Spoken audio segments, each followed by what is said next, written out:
going on? Welcome. Thanks for checking out this video. Happy New Year to you all. I'm literally recording this at 10 minutes to midnight, and I really hope these fireworks don't ruin my video, but it's already so freaking late. I can't wait another hour to film this. You know, it's been quite the rough year over at Netflix. 2022 was their worst year in over a decade, with its stock plunging more than 50% and wiping out a massive $136 billion in market value. Whew! Something stinks like shit around here. Oh, I'm sorry, that's just the Netflix Originals catalog. I guess releasing trash shows including adaptations that have absolutely no respect for the original source material doesn't sit too well with existing and potential new customers, do they?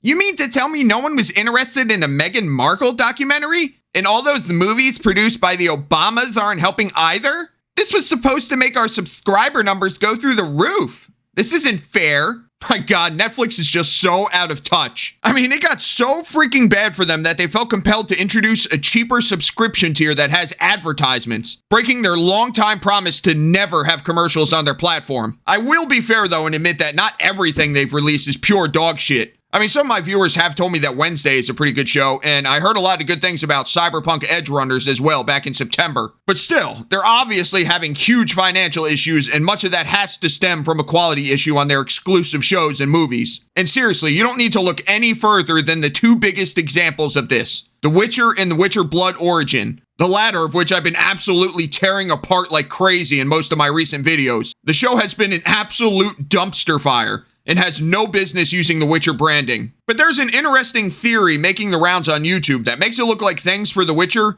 might be heading in an even worse direction than we feared. And if it turns out to be right, you're actually gonna have to watch Blood Origin in order to understand Liam Hemsworth coming to the series. Of course, this is only if you actually want to watch the show. You know, I'm not sure if this is gonna have an impact on season 3 or only season 4 and beyond, but I wouldn't recommend anyone actually watch either of them, especially once Henry Cavill is gone.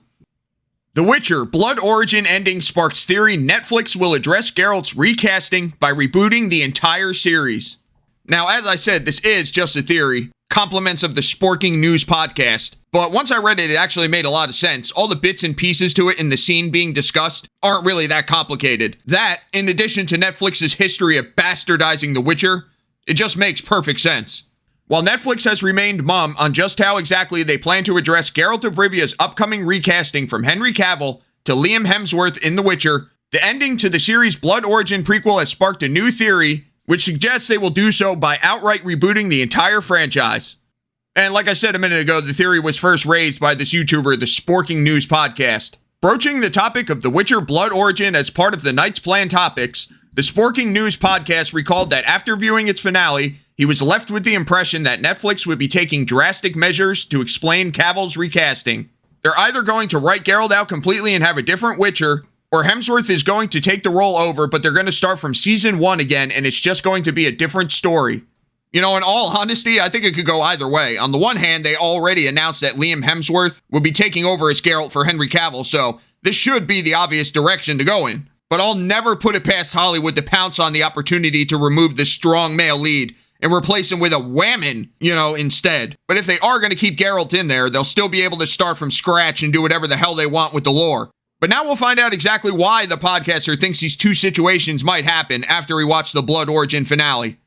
In explanation of his theory, the Sporking News podcast pointed to the post-credits scene of Blood Origin's final episode of Mages, Malice, and Monstrous Mayhem.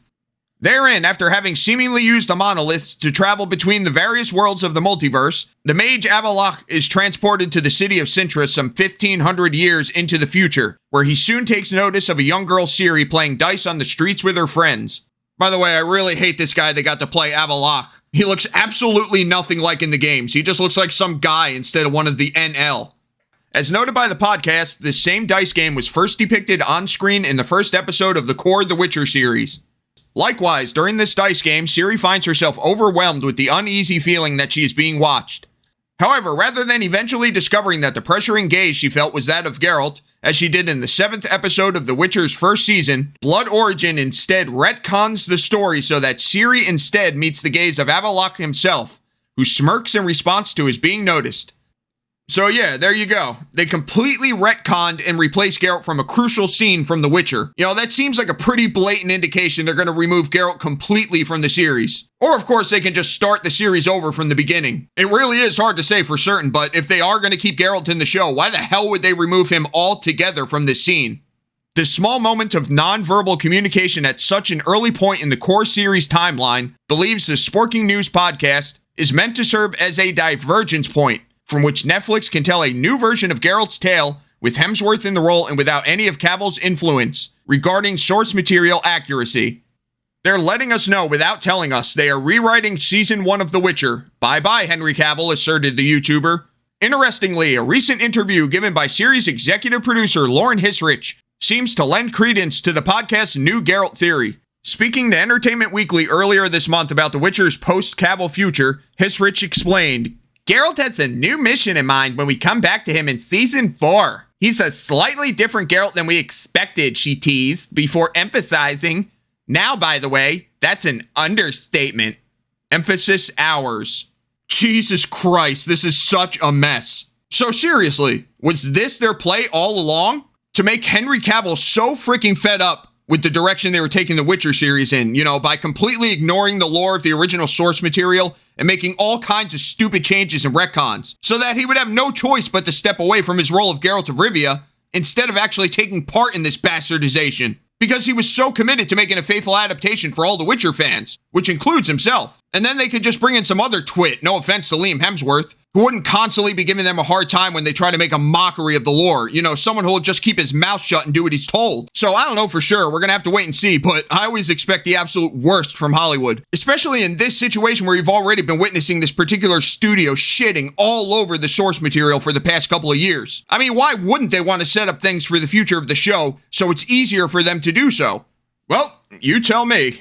So what do you think they're going to do? Are they going to stick with Geralt being played by another actor and completely reboot the series? This time without any interference while they make all kinds of awful retcons? Or is it going to be even worse and they'll take Geralt out altogether and replace him with a different Witcher?